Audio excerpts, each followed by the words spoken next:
श्रीमद् भागवतम स्कंद 11 सामान्य इतिहास अध्याय 5 नारद द्वारा वसुदेव को दी गई शिक्षाओं का समापन। राजा निमि ने पुनः पूछा, हे योगेंद्रो, आप सभी आत्मा विज्ञान में परिपूर्ण हैं, इसलिए मुझे बताइए कि उन लोगों की गति क्या होगी जो प्रायः भगवान हरि की पूजा नहीं करते, अपनी भौतिक इच्छाओं की प्यास को बुझा नहीं पाते तथा अपनी इंद्रियों को वश में नहीं कर पाते। श्री चमज ने कहा, ब्राह्मणों से आरंभ होने वाले चारों वर्ण प्रकृति के गुणों के अलग अलग संयोजनों से भगवान के विराट रूप के मुख, बाहों, जांघों और पैरों से उत्पन्न हुए। इसी प्रकार चार आध्यात्मिक आश्रमों की भी उत्पत्ति हुई। यदि चारों वर्णों और चारों आश्रमों का कोई भी सदस्य उनकी उत्पत्ति के स्रोत परमेश्वर की पूजा करने या जानबूझकर उनका अपमान करने में असफल रहता है, तो वे अपने पद से गिरकर नारकीय जीवन की स्थिति में पहुंच जाएंगे। भगवान श्री हरि के विषय में चर्चा में भाग लेने के बहुत कम अवसर पाने के कारण परम पुरुष की अच्युत कीर्ति का कीर्तन करना उनके लिए मुश्किल होता है। स्त्रियां, शूद्र और अन्य पतित श्रेणियों के लोग हमेशा आपके जैसे महान व्यक्तियों की कृपा के पात्र हैं। इसके विपरीत ब्राह्मण, राजसी वर्ग के लोग और वैश्यजन वैदिक दीक्षा द्वारा द्वितीय जन्म प्राप्त करने, द्विज से और भगवान हरि के चरण कमलों के पास जाने की अनुमति प्राप्त करने के बाद भी भौतिकवादी दर्शनों से प्रभावित हो सकते हैं और उन्हें अपना सकते हैं। कलाओं से अनभिज्ञ, वेदों के मीठे शब्दों से मोहित और प्रेरित ऐसे उद्दंड अहंकारी मूर्ख अपने को विद्वान होने का दिखावा करते हैं और देवताओं की चापलूसी करते हैं। रजोगुण के प्रभाव के कारण वेदों के भौतिकतावादी अनुयायी उग्र इच्छाओं और अत्यधिक कामुकता में डूब जाते हैं। उनका क्रोध सांप की तरह होता है। वे चालाक, अत्यधिक अभिमानी और पापी होते हैं। वे भगवान अच्युत के भक्तों का उपहास करते हैं। वैदिक अनुष्ठानों के भौतिकवादी अनुयायी भगवान की पूजा त्याग कर अपनी पत्नियों की पूजा करते हैं और इस तरह उनके घर कामुकता और यौन जीवन की पूजा करने के लिए समर्पित हो जाते हैं और इन कार्यों में उनकी जिज्ञासाएं और बढ़ती हैं। इस तरह के भौतिकवादी घरवाले इस तरह के भयावह आचरण के लिए एक दूसरे को प्रोत्साहित करते हैं। वे अनुष्ठानों में आहुति देना शारीरिक निर्वाह के लिए आवश्यक मानते हैं और नियम विरुद्ध क्रियाएं करते हैं जिनमें भोजन बांटा नहीं जाता है और ब्राह्मणों और अन्य सम्मानित लोगों को दान नहीं दिया जाता, बल्कि अपने कर्मों के बुरे परिणामों को जाने बिना वे बकरे जैसे जानवरों की क्रूरतापूर्वक हत्या करते हैं। धन संपत्ति, ऐश्वर्य, उच्च कुलीनता, शिक्षा, त्याग, शारीरिक सौंदर्य, शारीरिक शक्ति और वैदिक अनुष्ठानों की सफल संपन्नता पर आधारित मिथ्या अहंकार से दुष्ट व्यक्तियों की बुद्धि अंधी हो जाती है। इस मिथ्या अभिमान के मद में चूर ऐसे निर्दयी लोग भगवान और उनके भक्तों की निंदा करते हैं। ईश्वर प्रत्येक देहधारी प्राणी के हृदय में हमेशा विराजमान रहते हैं, फिर भी वे उनसे अलग रहते हैं, जैसे कि आकाश सर्वव्यापी होने पर भी किसी भी भौतिक वस्तु में नहीं मिलता। इस तरह ईश्वर सर्वोच्च पूजनीय हैं और हर चीज के परम नियंत्रक हैं। वेदों में उनकी विस्तार से महिमा गाई जाती है, लेकिन जो लोग बुद्धि से रहित हैं, वे उनके बारे में सुनना पसंद नहीं करते। वे अपना समय अपनी मानसिक कल्पनाओं पर चर्चा करने में बिताना पसंद करते हैं, जो अनिवार्य रूप से स्थूल भौतिक इंद्रिय तृप्ति से संबंधित होती हैं, जैसे कि यौन जीवन और मांसाहार। इस भौतिक संसार में संतान पैदा करने का सिद्धांत यौन आकर्षण का मूल कारण है। किसी बच्चे को जन्म देने के अलावा यौन गतिविधियों पर शायद ही कभी विचार किया जाएगा। शास्त्रों में समुदाय के हित के लिए विवाह के भीतर यौन सुख की अनुमति है, लेकिन तभी जब पिता अपने बच्चों के पालन पोषण में सक्षम हो। प्राप्त धन का एकमात्र उचित फल धार्मिकता है, जिसके बल पर व्यक्ति जीवन का दार्शनिक ज्ञान प्राप्त कर सकता है, जो अंततः परब्रह्म की साक्षात अनुभूति और इस तरह सभी कष्टों से मुक्ति में परिणत हो जाता है। किंतु भौतिकवादी व्यक्ति केवल अपनी पारिवारिक स्थिति को बेहतर बनाने में ही धन का उपयोग करते हैं। वे ये देख नहीं पाते कि अपरिहार्य मृत्यु शीघ्र ही उनके कमजोर भौतिक शरीर को नष्ट कर देगी।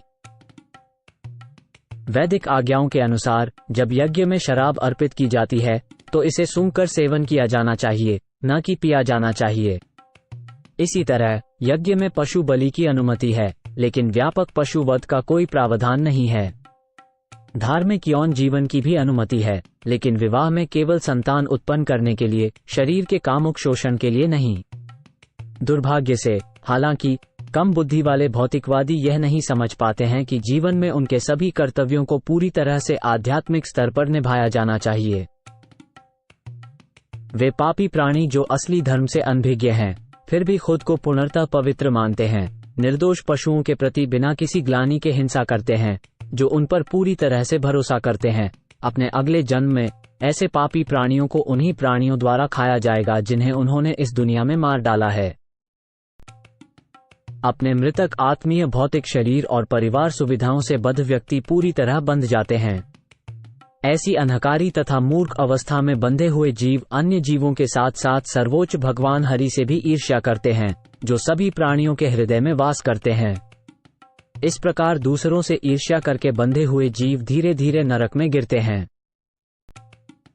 जिन लोगों को अभी तक परम सत्य का ज्ञान नहीं हुआ है, परंतु जो पूर्ण अज्ञानता के अंधकार से परे हैं, वे सामान्यतः 3 प्रकार के धार्मिक भौतिक जीवन का अनुसरण करते हैं, जैसे धार्मिकता, आर्थिक विकास और इंद्रिय सुख।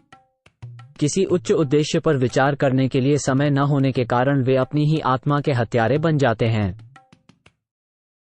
आत्मा के हत्यारों को कभी शांति नहीं मिलती, क्योंकि उनका मानना है कि मानवीय बुद्धि अंततः भौतिक जीवन का विस्तार करने के लिए है। इस तरह अपने वास्तविक आध्यात्मिक कर्तव्यों की उपेक्षा करते हुए वे हमेशा कष्ट में रहते हैं।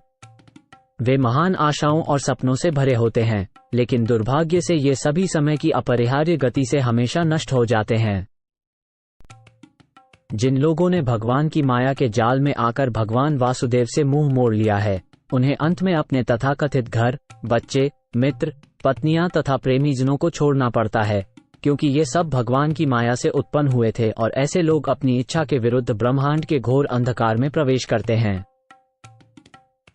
राजा निमि ने प्रश्न किया, सर्वोच्च भगवान प्रत्येक युग में किन रंगों और रूपों में आते हैं और मानव समाज में किस नाम और किस प्रकार के नियमों के साथ उनकी पूजा की जाती है? श्री करभाजन ने उत्तर दिया, कृत, त्रेता, द्वापर और कली इन 4 युगों में से प्रत्येक में भगवान केशव अलग अलग वर्ण, नाम और रूपों में प्रकट होते हैं और विभिन्न विधियों से उनकी पूजा की जाती है। सत्य युग में भगवान सफेद रंग के होते हैं और उनकी 4 भुजाएं होती हैं। उनके सिर पर जटाएं होती हैं और वे पेड़ की छाल से बने वस्त्र पहनते हैं। वे काले हिरन का चमड़ा, जनेऊ, जपमाला, डंडा और ब्रह्मचारी का कमंडल धारण करते हैं। सत्ययुग में लोग शांत, ईर्ष्या रहित, हर प्राणी के साथ मैत्रीपूर्ण और सभी स्थितियों में स्थिर रहते हैं। वे कठोर तपस्या और आंतरिक और बाहरी इंद्रियों पर नियंत्रण द्वारा सर्वोच्च व्यक्तित्व की पूजा करते हैं। सत्ययुग में भगवान की महिमा हंस, सुपर्ण, वैकुंठ, धर्म, योगेश्वर, अमल, ईश्वर, पुरुष, अव्यक्त और परमात्मा इन नामों से गाई जाती है। त्रेतायुग में भगवान प्रकट होते हैं एक लाल रंग में। उनकी 4 भुजाएं सुनहरे रंग के केशों से सुशोभित होती हैं। उन्हें पहनाई जाती है वो तिमुनी पेटी, जो उन्हें सर्ववेदों का ज्ञाता घोषित करती है।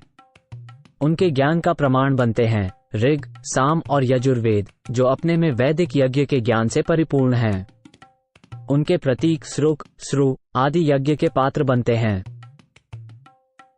त्रेतायुग में जो मनुष्य धर्म में दृढ़ हैं और परम सत्य को पाने के लिए ईमानदारी से इच्छुक हैं, वे भगवान हरि की पूजा करते हैं, जिनमें सभी देवता समाहित हैं। भगवान की पूजा तीनों वेदों में सिखाए गए यज्ञ अनुष्ठानों के माध्यम से की जाती है। त्रेतायुग में भगवान की प्रशंसा विष्णु, यज्ञ, कृष्णगर्भ, सर्वदेव, उरुक्रम, वृषाकपि, जयंत और उरुगाय नामों से की जाती है। द्वापर युग में परमेश्वर जी श्यामवर्णी और पीले वस्त्रों से युक्त प्रकट होते हैं। इस अवतार में भगवान के दिव्य शरीर में श्रीवत्स और अन्य विशेष आभूषण रहते हैं और वे अपने स्वयं के हथियार प्रकट करते हैं। हे महाराज, द्वापर युग में जो लोग परम भोक्ता भगवान को जानना चाहते हैं, वे वेदों और तंत्रों के नियमों का पालन करते हुए उन्हें महान राजा की तरह सम्मान देते हुए उनकी पूजा करते हैं। हे सर्वोच्च स्वामी वासुदेव तथा आपके रूप संकर्षण, प्रद्युम्न और अनिरुद्ध को नमन। हे भगवान, आपको नमन। हे नारायण ऋषि, हे ब्रह्मांड के निर्माता, पुरुषों में सर्वश्रेष्ठ, इस जगत के स्वामी और ब्रह्मांड के मूल स्वरूप, हे सभी प्राणियों के परमात्मा, आपको विनम्रता पूर्वक नमन करता हूँ। हे राजन, द्वापर युग में लोग ब्रह्मांड के स्वामी का इस तरह यशोगान करते थे। कलयुग में भी लोग शास्त्रों के विभिन्न नियमों का पालन करते हुए भगवान की पूजा करते हैं। अब आप कृपया मुझसे इसके बारे में सुने। कलयुग में बुद्धिमान व्यक्ति उस ईश्वर के अवतार की सामूहिक स्तुति संकीर्तन करते हैं जो निरंतर कृष्ण के नाम का जाप करता है। यद्यपि उसका रंग सांवला नहीं है, फिर भी वो स्वयं कृष्ण है। उनके साथ उनके साथी, सेवक, हथियार और विश्वस्त मित्र रहते हैं। हे प्रभु, आप महापुरुष हैं और मैं आपके उन चरण कमलों की पूजा करता हूँ जो सनातन साधना का एकमात्र लक्ष्य हैं। वे चरण सांसारिक जीवन की चिंताओं को नष्ट करते हैं और आत्मा की परम अभिलाषा, शुद्ध भगवत प्रेम प्रदान करते हैं। हे प्रभु, आपके चरण कमल सभी पवित्र स्थानों और भक्ति परंपरा के सभी संत महापुरुषों के आश्रय हैं और शिव और ब्रह्मा जैसे शक्तिशाली देवताओं द्वारा सम्मानित किए जाते हैं। हे प्रभु, आप इतने दयालु हैं कि जो कोई भी आदरपूर्वक आपको नमन करता है उसकी आप स्वेच्छा से रक्षा करते हैं। इस प्रकार आप अपने भक्तों के सभी कष्टों को दयापूर्वक दूर करते हैं। अंत में, हे प्रभु, आपके चरण कमल जन्म और मृत्यु के समुद्र को पार करने के लिए एक उपयुक्त नाव हैं, इसलिए ब्रह्मा और शिव भी आपके चरण कमलों में शरण लेते हैं। हे महापुरुष, मैं आपके चरण कमलों में नमन करता हूँ। आपने लक्ष्मी देवी और उनके ऐश्वर्य से युक्त संपन्न जीवन का परित्याग कर दिया है, जिसे छोड़ पाना अति कठिन है और देवताओं द्वारा भी इसकी इच्छा की जाती है।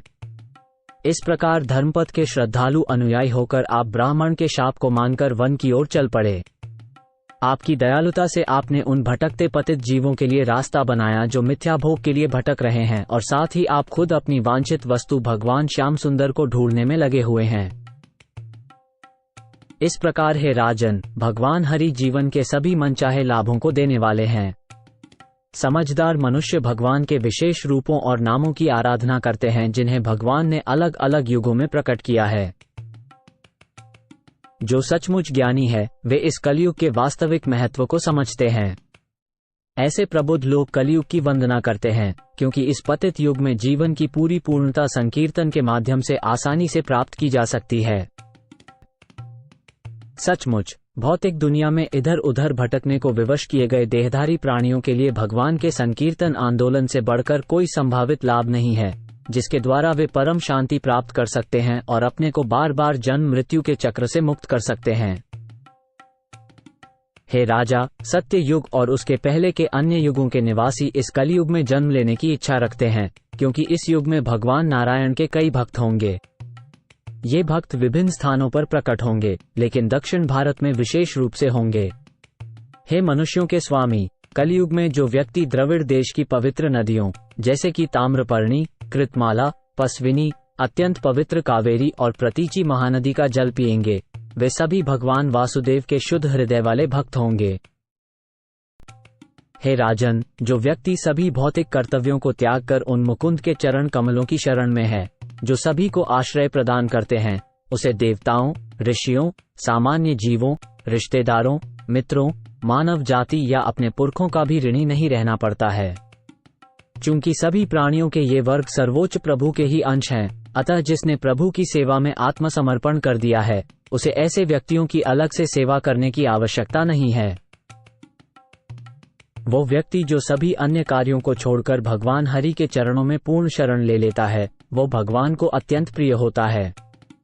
निस्संदेह, यदि ऐसा समर्पित व्यक्ति संयोगवश कोई पापपूर्ण कार्य भी कर बैठता है, तो प्रत्येक हृदय में स्थित सर्वोच्च भगवान तुरंत ही ऐसे पाप के फल को समाप्त कर देते हैं।